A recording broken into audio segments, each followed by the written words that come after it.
Hi, Andrew. Lovely to see you. How are you? Hello, Anita. I'm very well. How are you? Yeah, good, thank you. Bit cold, but at least it's not Mm. raining, which is, always a benefit. Yes, actually, I'll just look at my window. Not raining here either. Excellent, excellent. Well, Andrew, it's thank you so much for your time. I've already asked for your time this week. So we had a lovely photo of you and me on Seven Beach near the Seven Mhm. Bridge on Sunday. And that was because I was interviewing you because you're headlining for us on Thursday at Dolly Chicken Comedy, which I'm really excited about. So we had this interview, and I mean, I have to say, it was brilliant. And I got home to do the edit, and as you know, Andrew, although we did a pilot run, it was a bit windy, and so the whole Mhm. thing, we couldn't hear anything. So that's why we're here again on Tuesday morning, for Yes. another another interview. So anyway, yeah. So yeah, firstly, I just mentioned you're going to be headlining our night on Mhm. Thursday night, Dolly Chicken Comedy, at the Flute and Tankard. So yeah, really excited about that. And I was sort of, I suppose, really interested to know more about the fact you've just come third in the British Comedian of the Year competition. So tell us a bit about that. Yes. That was very exciting. That kind of tail end of last year, kind of end of November 2022. It was a very amazing experience, really, because kind of competitions are generally a little bit sort of can Frightening. be soul destroying. They are definitely frightening. There's this weird element of competition as well, which is I think unnatural to comedy, not unnatural to comedians. Many comedians are very competitive, but in terms of comedy, you're all working towards creating a nice night for everyone. You don't want to like compete with each other. So the fact that it's inherently like, oh no, somebody will win, somebody will come second, it can be a strange vibe. But this was just so lovely all the way throughout. Everyone was kind of very supportive and kind of just all up for a laugh, really. Which is good. I think that's how a lot of people saw it, even though there was 10 grand at stake. Or sorry, £10,000 and And one one p, was it? pound. Yeah, yeah. Yeah, because it's A the £1 or one the p. largest prize in. I don't know why I'm doing quote marks. It is the largest prize in UK comedy. Um, to beat the Edinburgh Award, which is £10,000, nothing more. Nothing more. As if I turn my nose up at that. How dare £10,000 ten and thousand nothing pounds. more? No, thank you. Um, anyway, long story short, you do a heat, you do a semi. I got all the way through to the final, which in itself I was very, very happy with because it's kind of billed as the FA Cup of comedy. Every level of comedian can enter. There's some new comedians who are less than a year in, and there's TV regulars and kind of circuit headliners. There's a lot of competition there that's very high quality. So to get to the final, very happy with that. And then on the night, the finals in the Comedy Store. It's like 500 people all crammed Oh my in. gosh. It's this low ceiling, beautiful kind of ideal comedy club setup, really. And it's just that for when the first laugh hits you, it feels amazing. And I had a very good night, and I was lucky enough to come third. Yeah, I mean it is amazing because I saw the people who were lined up for the heats and the semi-finals and the finals, and yeah, they're incredible names on there. So yeah, Mm. to come third is just fabulous. Congratulations, that's really fabulous. That's really Thank amazing. you very much. I'm very proud, especially because who came second was Larry Dean, who's Yeah, Edinburgh nominated, done Live at the Apollo 3 times. He's right up there, and I was just finished just behind him, so I was very happy with that. amazing, amazing. But you've been doing comedy a long time, haven't you?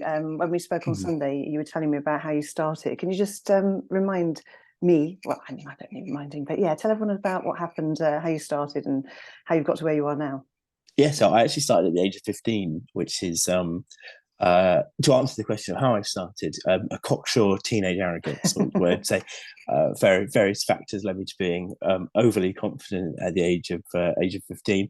And I thought I wanted to do comedy. I liked watching comedy. I thought I was funny. Which back then was probably a wrong conclusion. I'll be honest. I probably wasn't that good. But I loved it so much. I went to this youth open mic in Salisbury, which is where I went to school, and it was this. If any other comedians are watching, they'll be very familiar with the fact that if you go to an open mic and you've not done your research, you will quite often end up on an open mic. So musicians, edgy poets, very occasionally even budding magicians as well. Um, so I was just kind of thrown in there with every sort of act, mostly music. And the woman running it was quite interested in comedy. She did improv comedy herself, and she said, "Well, can you compare the evening? You do your set at the top, and then you just bring every act on." And as I said, I'm very confident. I like performing. I'd done musical theatre before. So I was just like, yeah, okay, I'll do that. And I did that every month. I was kind of the resident compere there, which Wow. was quite a useful start, really. And did you Um, love comparing? Because I really love doing it. hmm. Was that something that you sort of fell in love with, or was it just a nice way of getting your comedy out there for you? Both, yeah. No, I did really like comparing. I still compare quite a lot. I used to run my own series of nights too, so I used to Right. always kind of compare them.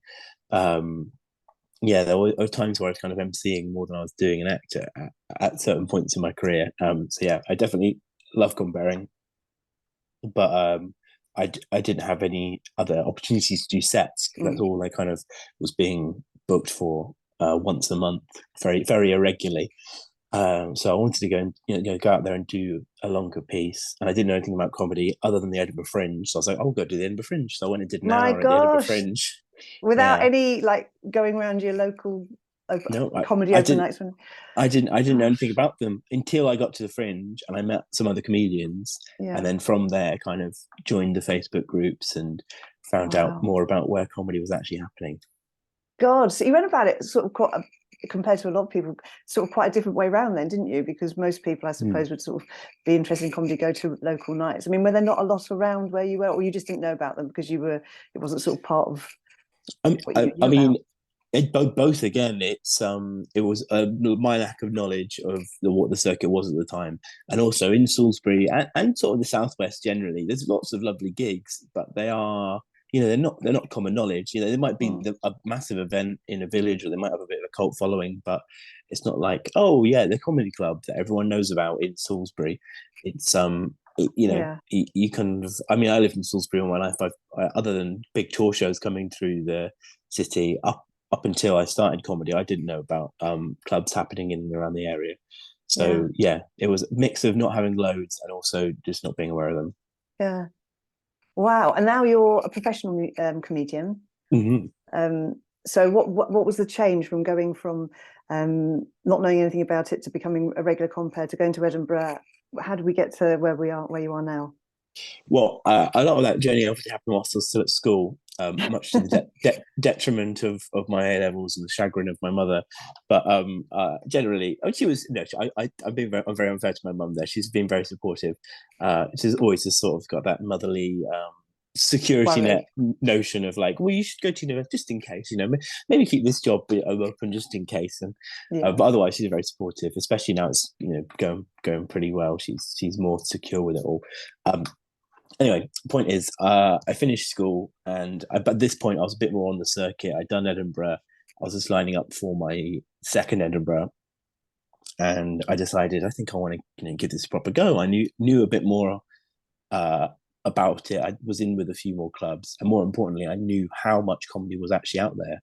So I was like, I think I just want to take a gap year and really go for this. So I took a gap year.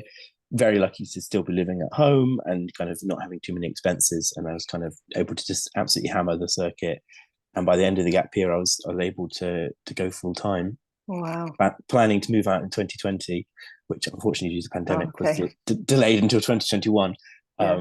But yeah, so I kind of just had a year doing my gap year, considering whether I was going to go to Cardiff University. Actually, weirdly, Oh, really? Oh, wow. You yes, could have joined the scene here.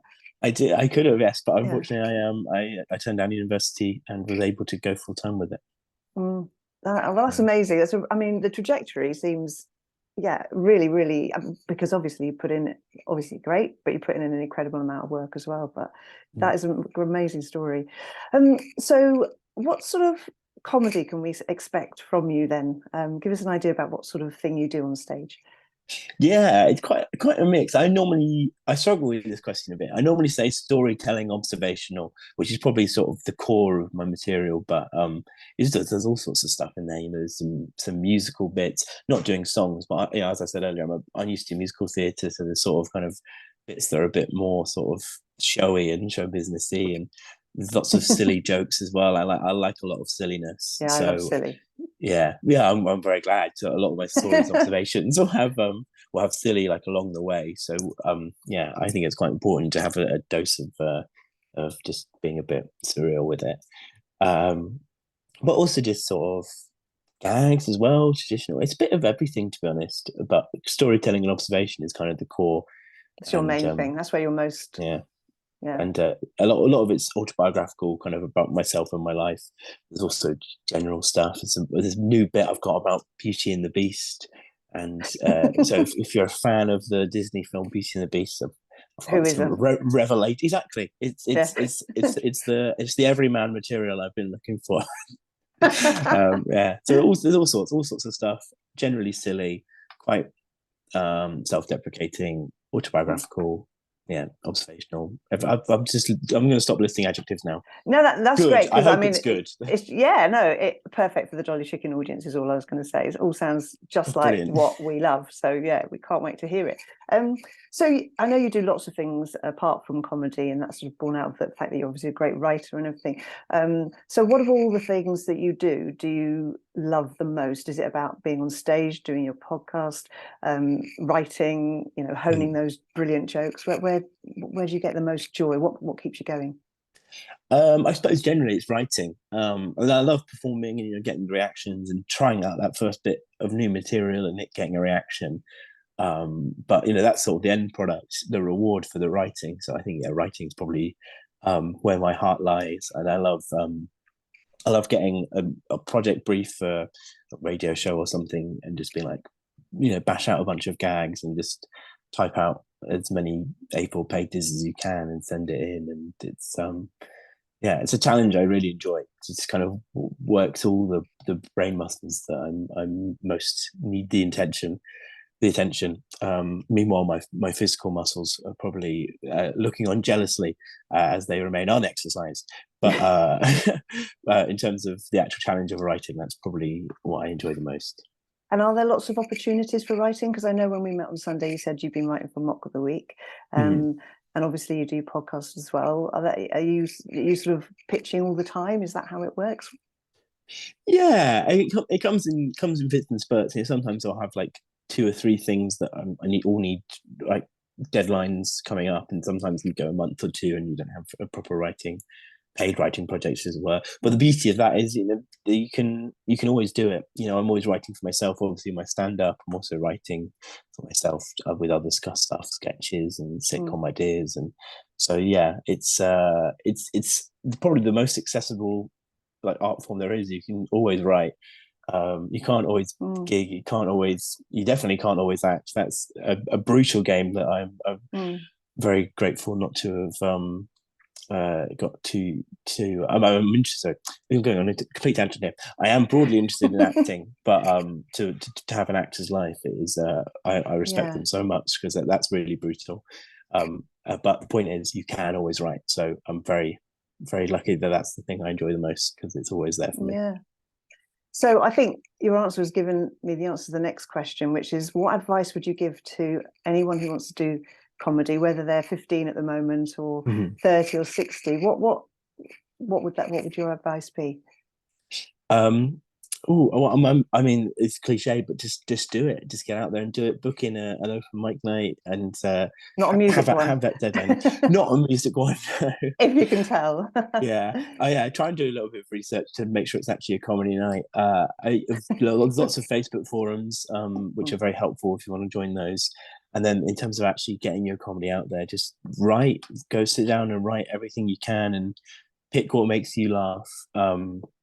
It's definitely a skill and a craft, and it's something you have to hone. So when you first start, you're not necessarily going to have all the tools to be brilliant, but you will have yourself and your own sense of humor. So don't write for what you think the audience will like. Oh, they want to hear this bit about pots. Just write what makes you laugh, because that's what will make you fall in love with it.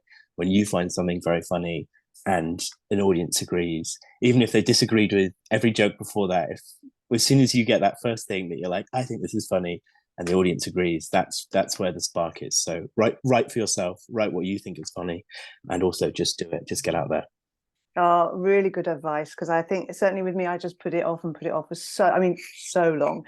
And yeah, when I actually finally did it, yeah, it was really exciting, and yeah, it was yeah, really well worth doing, and yeah, brilliant advice. Thank you so much for that. Pleasure. Well, listen, I'm sure you've got plenty of other things to do, like right today. So Yeah. I'm gonna love you and leave you. But before I go, just wanted to say, really looking forward to seeing you on Thursday night at Dolly Chicken Comedy. We've got a fabulous lineup. So opening, we've got Sam Lloyd, and in the middle, we've got Katie Gibb Williams and Alistair Wallace. And then obviously headlining is Andrew White here today.